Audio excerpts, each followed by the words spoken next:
A 2-week wait during quarantine is extra agonizing. The best is yet to come. I didn't have too many like before quarantine, but it's hard to not be able to really like stay busy and occupy your mind during that 2-week wait. Long story short, I got my period. I thought I did everything right to get pregnant. The only thing we slightly messed up on was, I told you my husband likes his baths.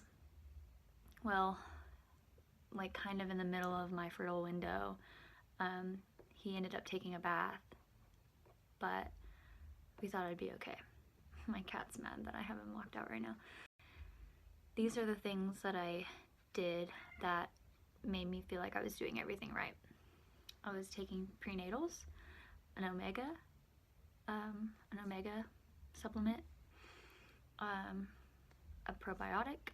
I was stretching, exercising, very like kind of subtle exercises. I'm just gonna let him in. Hold on. I was getting my heart rate up. I was, Kevin, stop it. I just thought I was doing everything right. And then we were doing it every other day during my fertile window, like before I got because I do ovia, and we did it like the day before I started ovulating, and then after that it was every other day, which maybe we need to do it every day, and maybe that's part of the reason.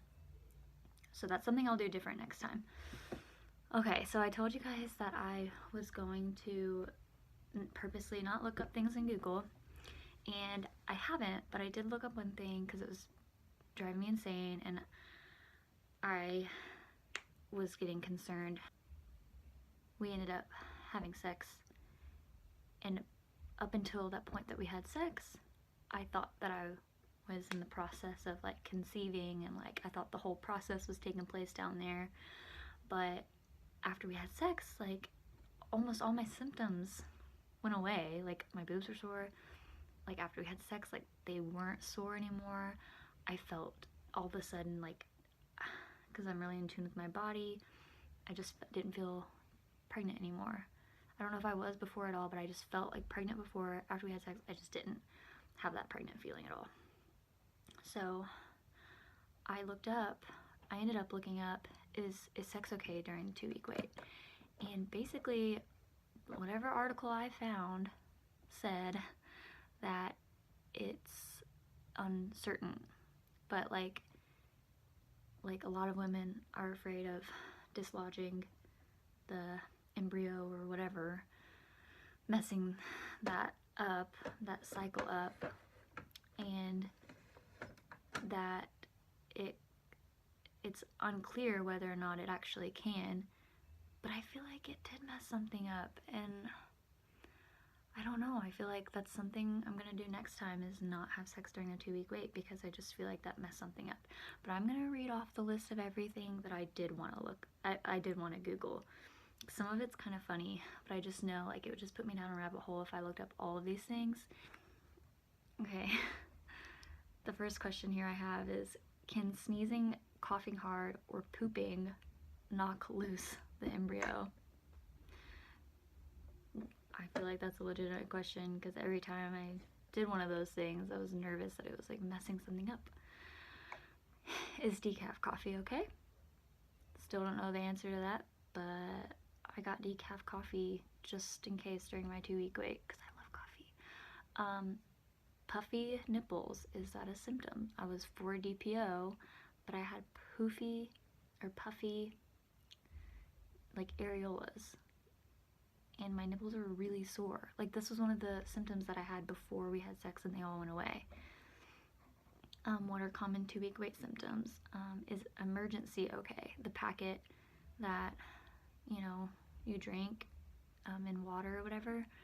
I think I know that vitamin C is okay, but I just feel like I don't know if emergency is okay, so I just like won't be drinking that during my 2-week wait. But I mean, is it okay? I don't know.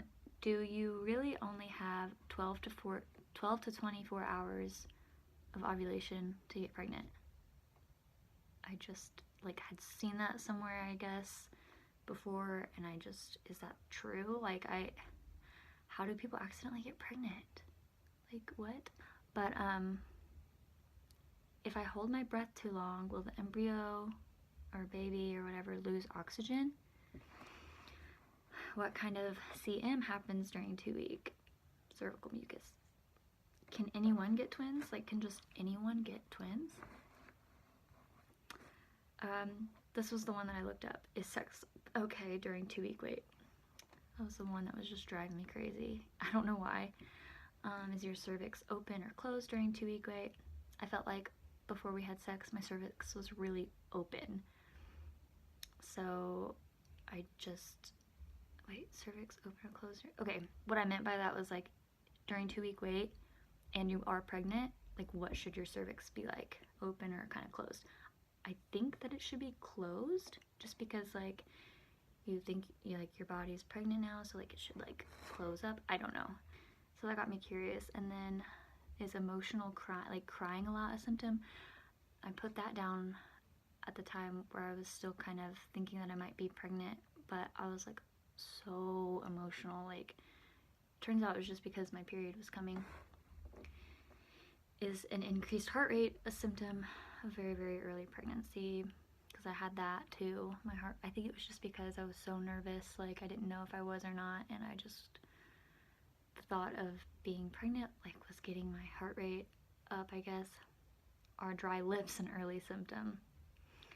Okay, I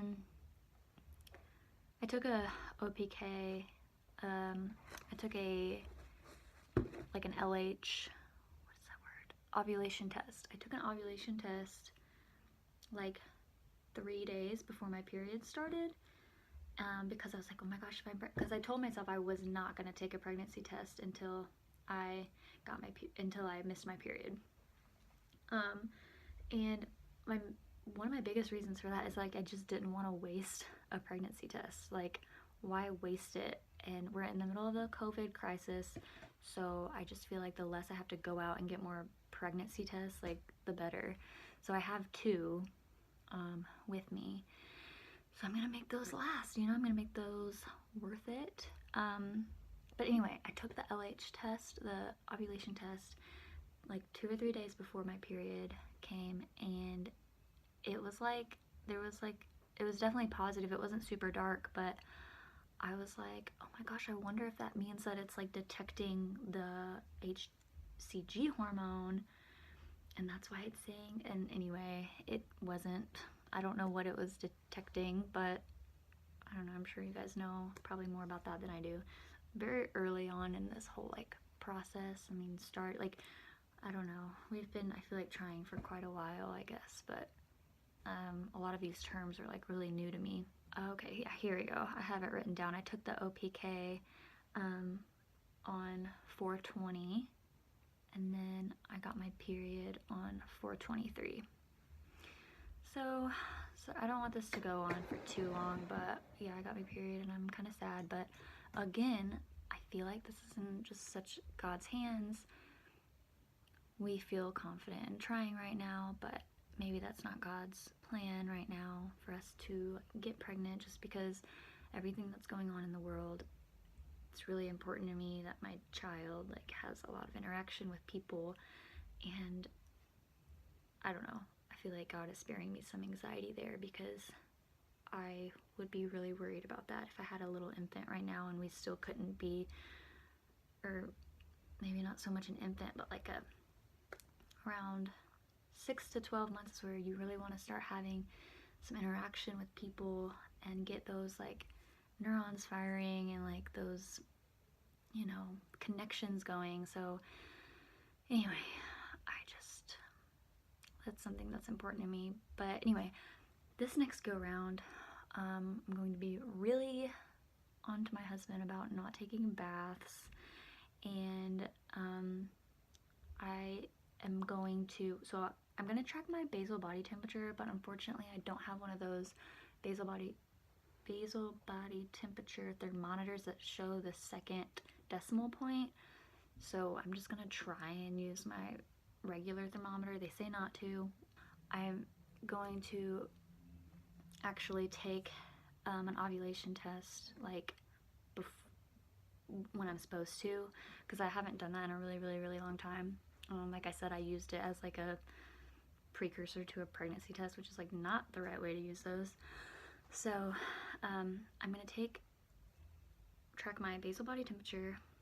I'm gonna take an OPK when I think that I'm about to start ovulating, I guess. When I get a really dark line on the OPK, we're gonna do it.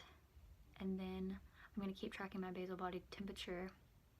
And when it spikes, the highest that it goes, then I'm gonna know when I ovulated. So from the time, somewhere in between the very dark line positive LH test and the high temperature spike is when I would have ovulated. So that's gonna be how I feel like I really know. Also, I'm still worried that I have endometriosis because this past period has been really painful. Some like kind of bowel pain. I know that might sound weird to some people, but like I have like sensitive bowels, I guess. That's what I'm gonna kind of do different. I'm going to make sure he doesn't do the bath, track my ovulation better, and then I'm gonna keep taking all of the vitamins that I'm supposed to take when we're not gonna have sex during the 2-week wait, because I know it sounds weird, but I just feel like that messed something up for some reason. I don't know, but this has gone on a little too long, and I just want to keep it brief, but wish me luck. Thank you.